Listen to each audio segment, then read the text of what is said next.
people. Gertrude in London, good afternoon. I am certainly going to be watching it.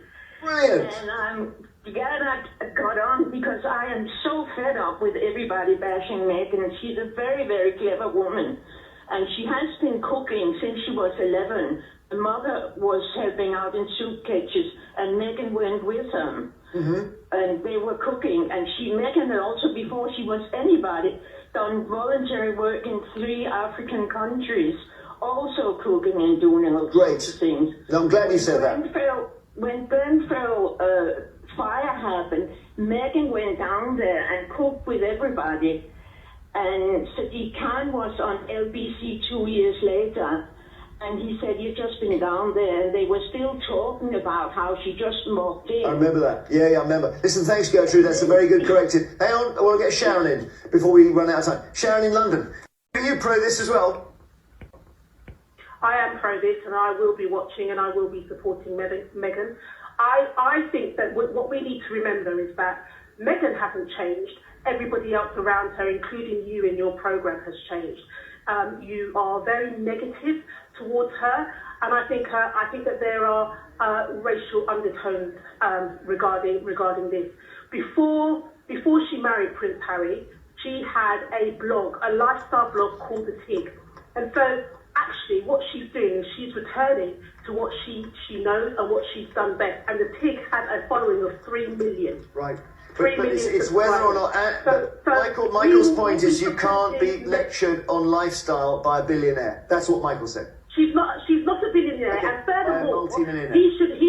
furthermore, she look where she came from. She has worked her way to the top, and she knows how to cook. Andrew, Sharon, why don't you let somebody else speak? Hang on. Well, want a father in the movie industry or something? Yes. Okay, yeah. So, and she went to a private school and everything, so she hasn't exactly struggled, has she? Thank you, Sharon. After the break, it's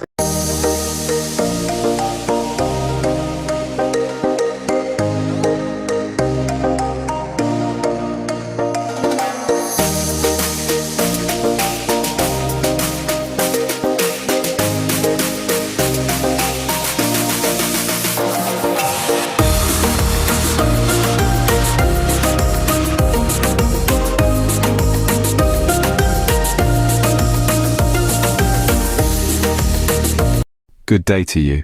Welcome to Sussex Ambassador, your top source for all news and updates about the Duke and Duchess of Sussex. Here, we delve into their lives, their work, and how they continue to make a mark on the world stage. We're committed to bringing you balanced coverage, and we invite you to join our community of Sussex supporters. If you haven't already, do hit that subscribe button for regular updates about the Sussexes. We've got an exciting topic to discuss today, so stay tuned. Recently, the Jeremy Vine show was a hotbed of fierce debate and robust support for Meghan, Duchess of Sussex. The atmosphere was electric, with callers phoning in to voice their strong opinions. The show was a whirlwind of emotion, filled with impassioned speeches and fiery confrontations that made for riveting viewing. Among the callers, 2 voices stood out, those of Gertrude and Sharon. They phoned in to express their frustration with the ongoing criticism of Meghan, and their words echoed the sentiments of numerous viewers. "I'm so fed up of everybody bashing Meghan," they declared, their voices ringing with conviction. Their support for the Duchess was palpable, and their words resonated with many. The show was not just about confrontation, but also about revealing true motivations. It was clear that there was a powerful undercurrent of support for Meghan, with many callers expressing their admiration for her strength and resilience. The show was a testament to Meghan's growing popularity and the strong bond she has formed with her supporters. But the show also highlighted the fear among Meghan's detractors. Jeremy Vine, the show's host, was visibly taken aback by the level of support for Meghan. The fear was evident in his eyes, a clear sign of how much the success of Meghan's show threatens the status quo. It was a sight to behold, a moment of realization that Meghan's influence is not to be underestimated. The confrontation reached a peak when one caller boldly called out Jeremy Vine for being among the haters. It was a powerful moment, a testament to the courage of Meghan's supporters. The caller did not mince words, directly accusing Vine of contributing to the negativity surrounding Meghan. It was a clear example of the growing backlash against those who continue to criticize Meghan. In the end, the Jeremy Vine Show was not just a television program, but a platform for voices to be heard and opinions to be shared. It was a testament to the power of public opinion and the influence of Meghan, Duchess of Sussex. The callers to the show did not hold back their feelings. Callers Gertrude and Sharon were particularly vocal, giving Sussex haters a piece of their mind. The airwaves were abuzz with their fervent support for the Duchess of Sussex, Meghan, and their equally passionate denouncement of those who would seek to undermine her. Both Gertrude and Sharon, like a pair of modern-day knights, were unflinching in their defence of Meghan. They were clearly fed up with the constant barrage of criticism aimed at her. Their voices echoed the sentiment of many. "We're so fed up of everybody bashing Meghan." One could almost feel the collective nod of agreement from those listening in. Gertrude and Sharon's phone-ins were no less than a clarion call for fairness. Not only did they voice their anticipation for Meghan's show, confidently predicting it would go viral, but they also chastised the detractors. They called out the thinly veiled fear among the haters, the palpable disappointment that Meghan's show might indeed be a roaring success. Their words were bold and cutting. Jeremy Vine and the other haters are scared. They are terrified that the show is going to be a success, and you can see the disappointment on his face. The insinuation was clear. The haters were not just critics, but individuals who were threatened by the prospect of Meghan's success. But Gertrude and Sharon didn't stop there. They went one step further and directly confronted Jeremy Vine, accusing him of being among those haters. It was a remarkable moment, a direct challenge issued on the host's own show. Their audacity was admirable, their determination inspiring, and finally, they rallied the British people, imploring them to see through the detractors' schemes against Meghan and her husband. The callers' words were a testament to the support for Meghan, a beacon of hope against the tide of criticism. They certainly made their views clear. Their words, ringing with conviction and tenacity, were a testament to the power of the public voice. Their calls were a strong reminder that amidst the clamour of critics, there are voices that rise above the din, voices that champion fairness, voices that stand with Meghan. Jeremy Vine himself was not spared from criticism. Now imagine that, the host of the show caught in the crossfire of his own programme. It was as if the tables turned and the spectators became the spectacle. You see, Jeremy Vine was not just put on the spot. He was directly confronted by callers who had the audacity to tell him that he was part of the problem. He was told, in no uncertain terms, that he was among the very haters that the callers were fed up with. And let's be honest, it's not every day that you hear a radio host being called out by his own listeners. But this was one of those days. There was a palpable sense of surprise that hung in the air. Picture Vine's face, a portrait of astonishment. It was as if he had been served a dish he didn't order. He was left grappling with these accusations, trying to find a way to navigate this unexpected terrain. And let's not forget the disappointment. Oh, the disappointment was unmistakable. The realization that his show was not just a platform for discussion, but also a mirror reflecting back at him, was a tough pill to swallow.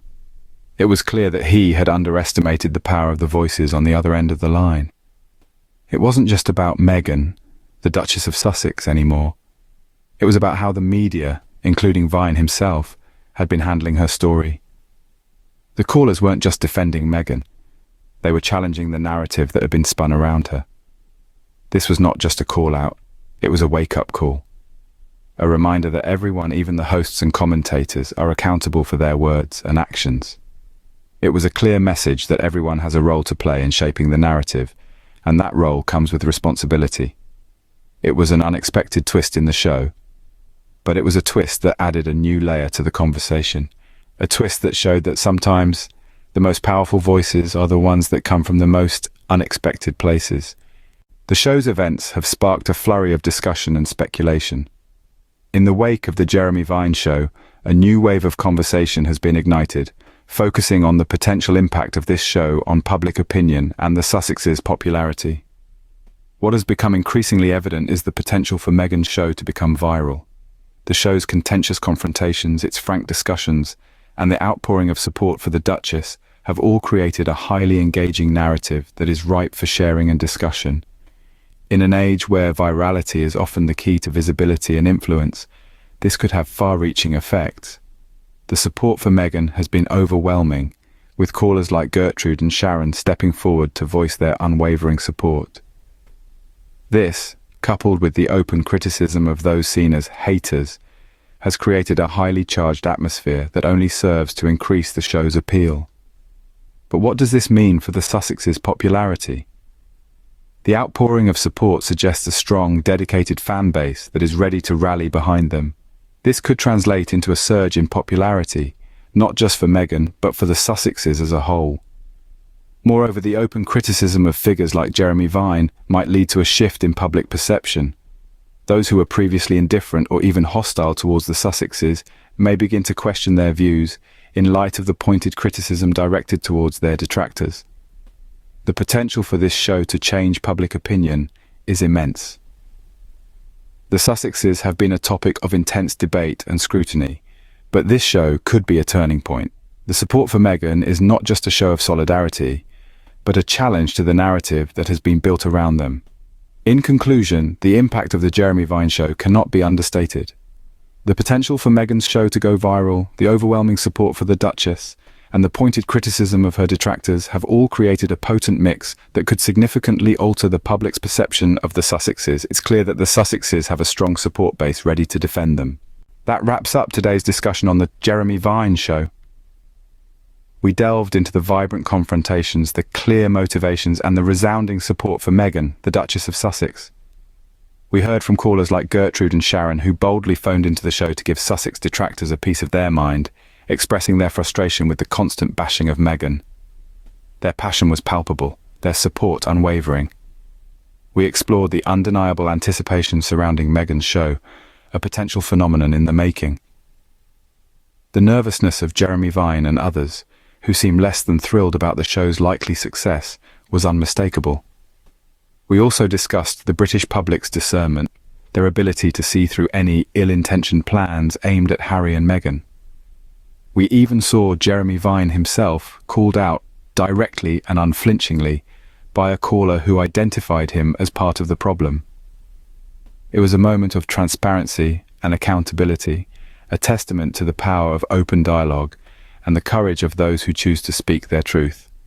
We thank you for joining us on this journey, for being part of this conversation. We encourage you to continue the dialogue, to share your thoughts, your insights, your perspectives. Thank you for tuning in to Sussex Ambassador. Don't forget to subscribe, like, and share. Until next time, farewell.